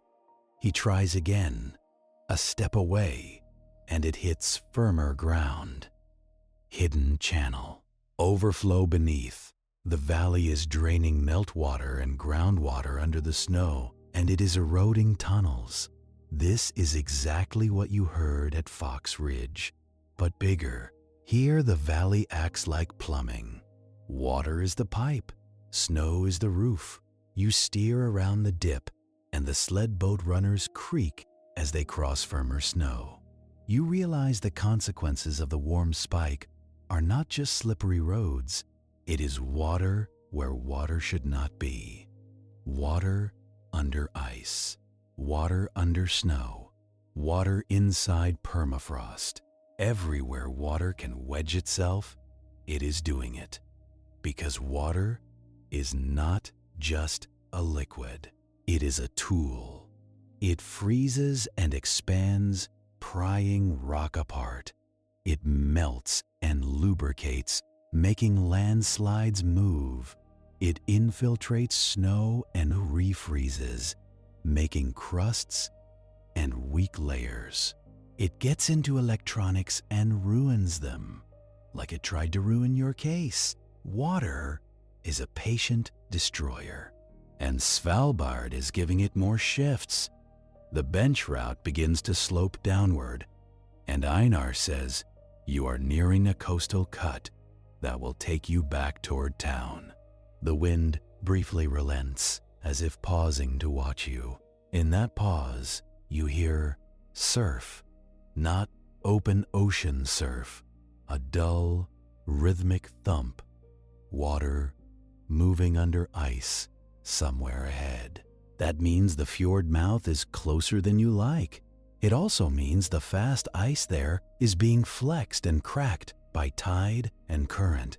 Einar keeps inland, not toward the mouth, but parallel to it, using terrain to avoid the worst ice.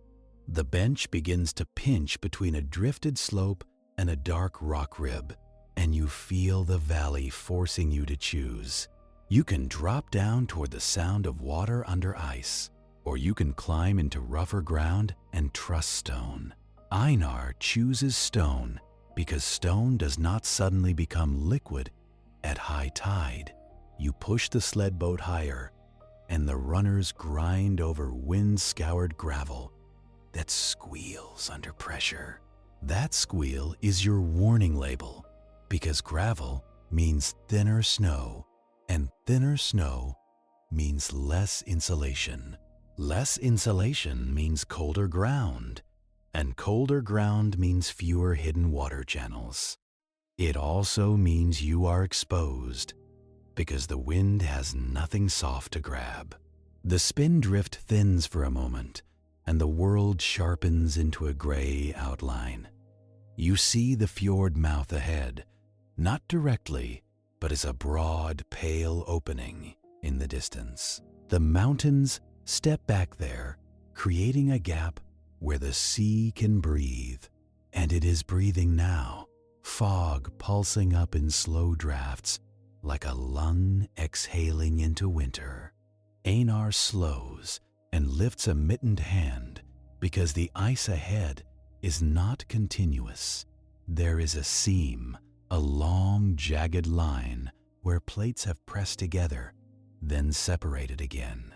You can hear it working, small pops like knuckles cracking under a table.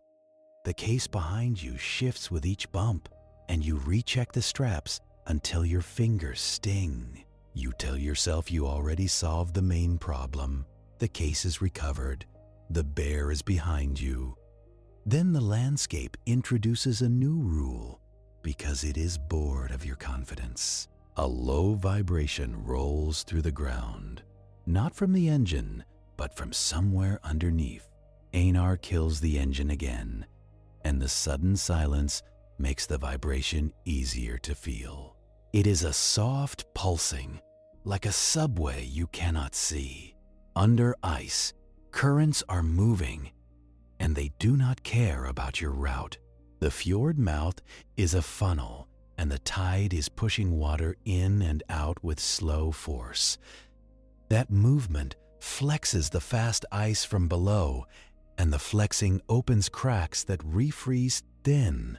The thin refreeze is called nihilus, which sounds delicate, because it is. It is a skin, and a skin is not a bridge. Einar kneels, probes ahead, and the pole punches through on the first try. He pulls it out, and the tip glistens with black water. He points farther inland, toward a shallow saddle between two low ridges. He tells you there is a cut there that leads back toward the main valley, away from the breathing ice. The problem is the saddle is steeper, and the sled boat does not enjoy climbing. Your decision becomes immediate and physical. You can risk the tempting flat line with hidden open water under thin ice, or you can suffer uphill on rough ground. You choose suffering, because suffering at least is predictable.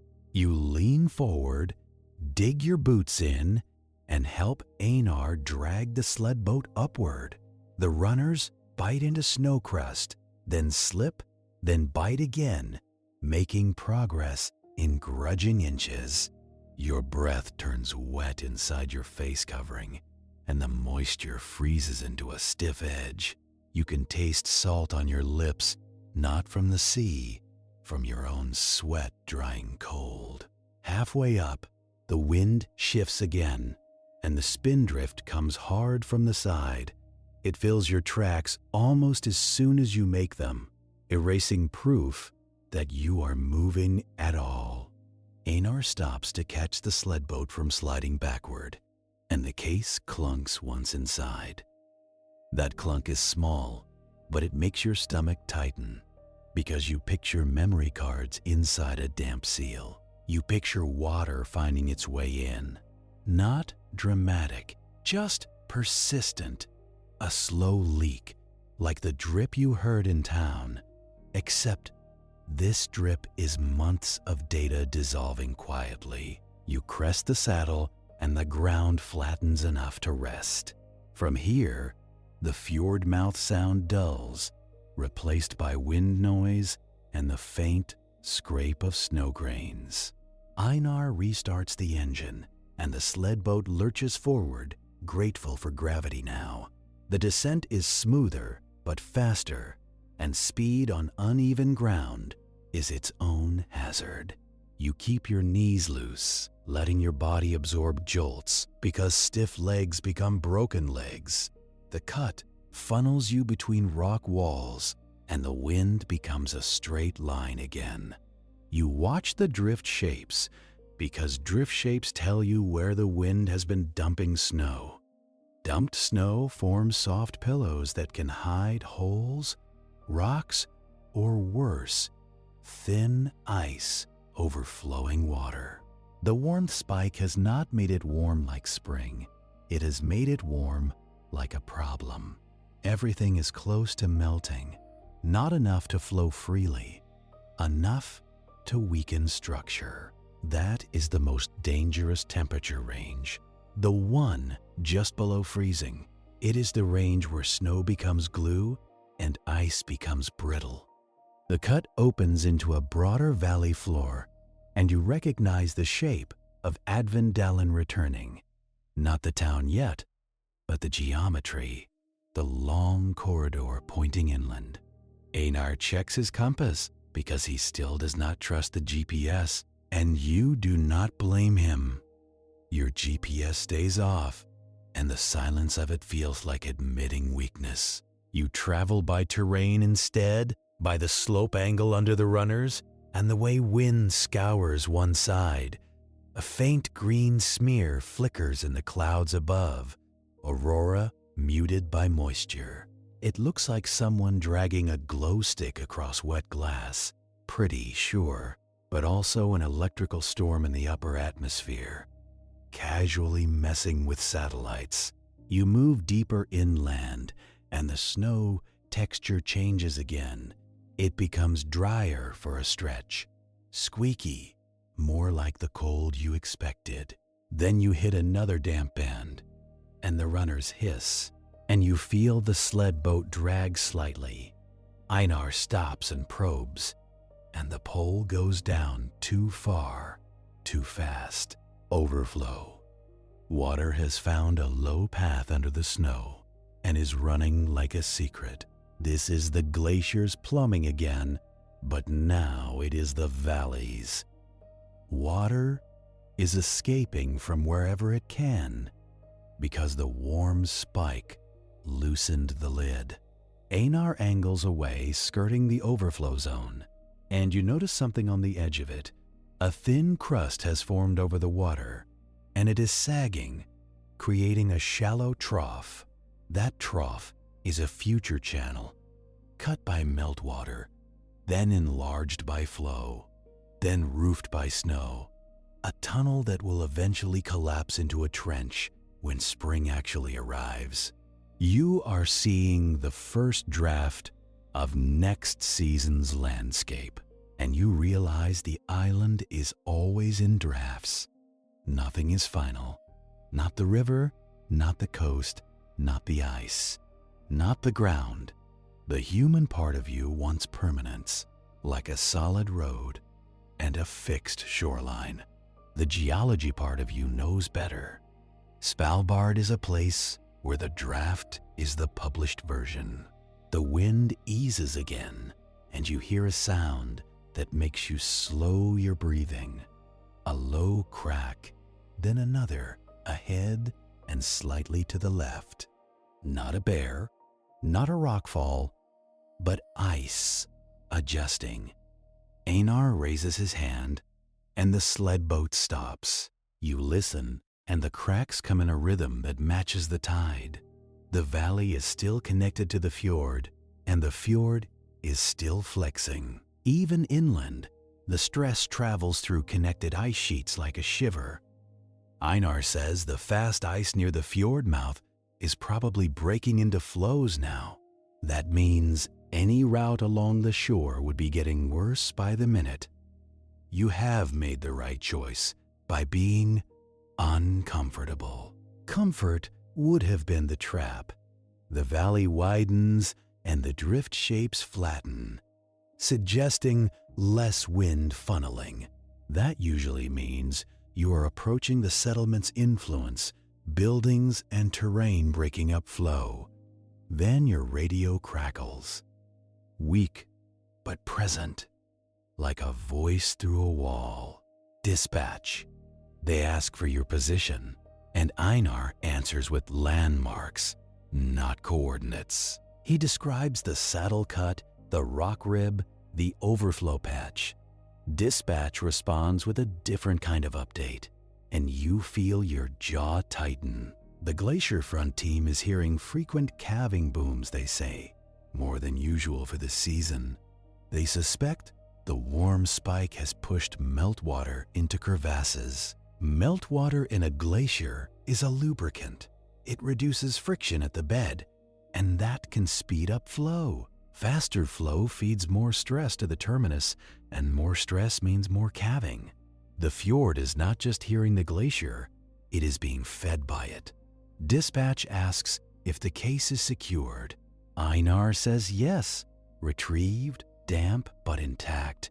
Dispatch tells you to get it into a heated dry room as soon as possible.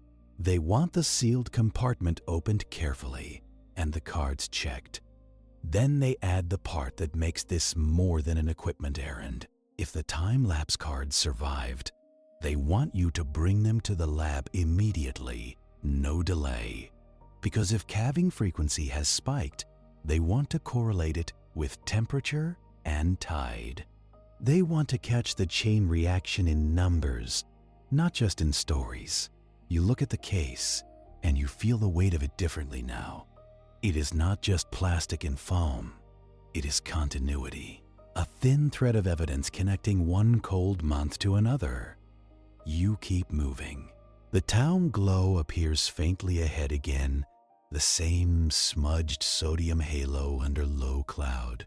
As you approach, You can see why Longyearbyen builds on stilts, even without being told. The valley floor shows subtle dips and heaves, like a frozen ocean of gravel. That is permafrost terrain shaped by ice lenses in soil. When ice lenses grow, the ground heaves upward. When they melt, the ground subsides. That makes a landscape of hummocks and troughs. And it makes foundations into long-term arguments. You pass a small cluster of poles marking a safe route, and you follow them. Because humans out here paint lines on danger. The sled boat slides onto a packed track maintained by town crews. It feels almost luxurious, like suddenly walking on carpet. But even here, you see signs of the warm spike's influence. A thin glaze on the track surface reflects your headlamp. It is slick, and it means the snow has been wet, then refrozen. That glaze will last until it is abraded away or buried again, which means travel conditions can flip in hours. You roll into the edge of town, and the first building lights feel too bright. Your eyes have adjusted to gray, and the yellow lamps look like a different planet. Einar brings the sled boat to the equipment shed, and you unload the case with care. The moment you carry it inside, warmth hits it, and water beads form on the plastic. Condensation, warm air touching cold surfaces, dumping moisture instantly. You wipe it down, but you know wiping is not enough. Moisture always finds a way to be inside the thing you care about. Liv is there, and she looks at you, then at the case, then at your face. She does not ask if it was hard.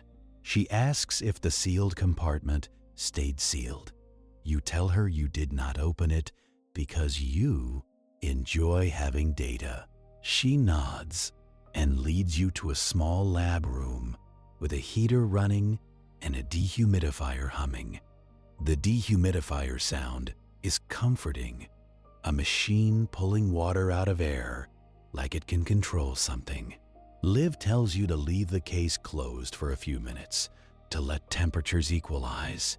If you open it too fast, moisture in the warm room will condense inside the sealed compartment when you crack it. This is the unglamorous part, where survival becomes careful procedure. You remove your gloves, and your fingers ache as blood returns. The ache is sharp, like pins, and it reminds you are still a body, not just a moving sensor. Liv sets a clean cloth down, lays tools out, and you both work slowly. You unclasp the case, open it, and the foam inside looks darker than before.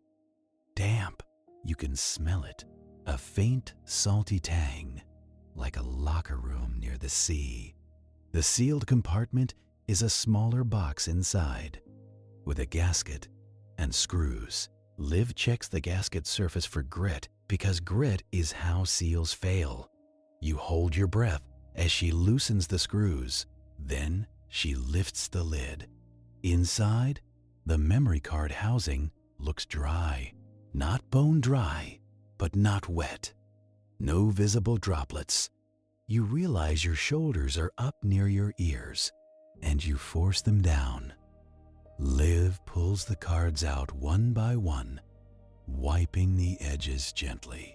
She slides them into a reader, connected to a laptop that has been sitting warm. The first card mounts. A folder appears. Images, dates, timestamps, a sequence of glacier front frames captured in dim winter light. You feel relief, but it is a quiet relief, because relief out here is always temporary.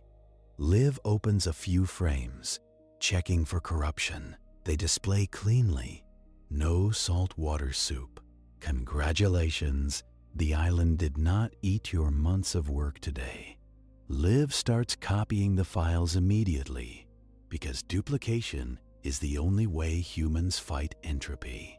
While the transfer runs, she asks you what you heard out there. Not what you saw, what you heard. Because sound is data too. Even if it is not in a spreadsheet, you tell her about the calving booms carrying down the fjord, the ice groaning near the mouth, the tide flexing the fast ice. You tell her about overflow in the valley, water under snow. You tell her about the thaw slump, bleeding mud at the coast. Liv listens like she is stitching a map together in her head. She says the chain is doing exactly what they fear. Warm air intrudes, bringing moisture. Moisture adds weight to snow and introduces meltwater. Meltwater finds cracks, drains into glaciers through molens, like a sinkhole into blue ice. Inside the glacier, water raises pressure at the bed, reducing friction. The glacier speeds up, even slightly, and the terminus sees more stress. Stress creates fractures, and fractures lead to calving. Calving makes waves. Waves flex sea ice.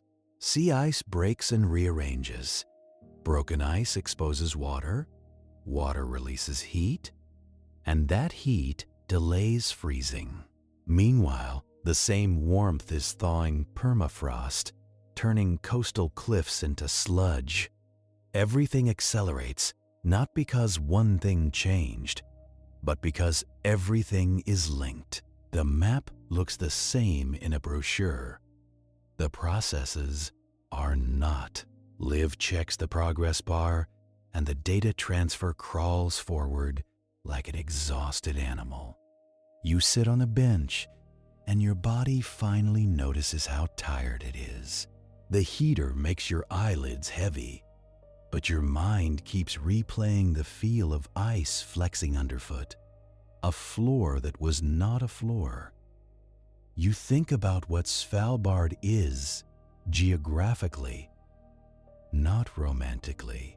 It is an archipelago in the high Arctic, perched between warm Atlantic influence and cold polar influence. It sits where currents and air masses argue. The West Spitzbergen Current carries relatively warm water north, a finger of the Gulf Stream system. That warmth keeps fjords like Isfjorden more open than you expect at this latitude. More open water means more moisture in the air. More moisture means more snow or rain, depending on temperature. And when it rains on snow, it can create an ice crust that changes avalanche behavior. Rain on snow can also percolate down and refreeze, adding weight and altering stability. So a small temperature bump is not small here. It is a switch, and switches can flip entire landscapes from solid to treacherous. The data transfer finishes, and Liv immediately starts a backup to another drive. She labels it with the date and site name, because naming is how humans pretend they control things. She tells dispatch the card survived, and dispatch responds with a simple, exhausted thank you. Then dispatch adds another update that keeps you from relaxing too much. The warm spike is expected to linger, and the forecast suggests another pulse of wind. Wind means more drifting, more loading, more slab potential. They want Fox Ridge checked again tonight because if moisture got into connectors, it could fail later. So your loop is not closed. You are back where you started, babysitting a station while the world reconfigures itself. Liv asks if you can go, and you nod, because you are already in it. You drink more hot water, and it tastes like melted snow and metal cup. You regear slowly, pulling on dampened layers that are stiff with salt and sweat. You step outside, and the cold hits you again, but it is a different cold now. Not as brittle, more humid. It crawls into fabric and steals heat faster. Longyearbuen's lights glow on wet surfaces reflecting off that thin glaze. The town feels like it is floating on its own condensation. Liv meets you by the snowmobiles, checking belts, and fuel again. Einar is gone, presumably back to his own quiet life of reading ice-like scripture. Now it is you and Liv, back to valley travel, back to avalanche terrain calculations. You ride out toward Adventalen again, and the valley seems narrower than before. Not because it changed, because your mind now sees all the traps. Every dip could be overflow, every slope could be loaded, every wind-scoured patch could be glare ice. Liv stops at the same ditch you probed earlier, and you do the listening routine again. Probe pole down, feel resistance, listen for the pitch. The snowpack gives a dull note. Not ideal. Liv says the warm spike has created a denser layer on top with weaker snow beneath. That is a classic slab setup. You detour farther from the slope bases, staying more central, even though you know the riverbed is hiding water. So you are threading between hazards again, like the whole valley is a maze designed to teach humility. The weather station's signal is still coming through on the radio, voltage stable for now. You ride with the sound of the engine in your bones and the dark striped mountains passing as silhouettes. Those layers were laid down as seabed long ago when this land was somewhere else. Then the plates shifted and Svalbard rode north like cargo. Now it sits here in a climatic conflict zone, taking punches from warmth and cold in alternating shifts. You arrive at Fox Ridge in the same gray light that never becomes day. The mast stands, still reamed, still crusted. You approach carefully because you remember the hollow pocket you collapsed earlier. The snow around the base looks more disturbed now. A thin trench has extended, longer than before, like a vein appearing under skin. You crouch and listen. The trickle sound is clearer. Water is still moving under the snow, despite the air being well below freezing. That is the point you need to understand and feel, because it is Svalbard's quiet horror. The air can be cold, and still there can be liquid water moving underground. It moves because the ground holds heat, stored from summer and released slowly. It moves because salts lower freezing points. It moves because pressure forces it through pores. It moves because snow insulates and traps warmth like a blanket. So permafrost is not a monolith. It is a layered thermal system, and you are standing on its most fragile layer. Liv opens the station housing, checks the seals, checks the silica packs you left. They are clumped now, beads stuck together. They absorbed moisture. That means moisture is still infiltrating the housing. Even with the warm spike waning, Liv replaces them with fresh packs and you reseat connectors, wiping them dry. You check the power controller logs. There are minor voltage dips coinciding with the warmest hours. Not failure, but strain. Liv says this is how systems die here. Not in one dramatic event, in a series of small compromises that add up. You finish the maintenance, close the house.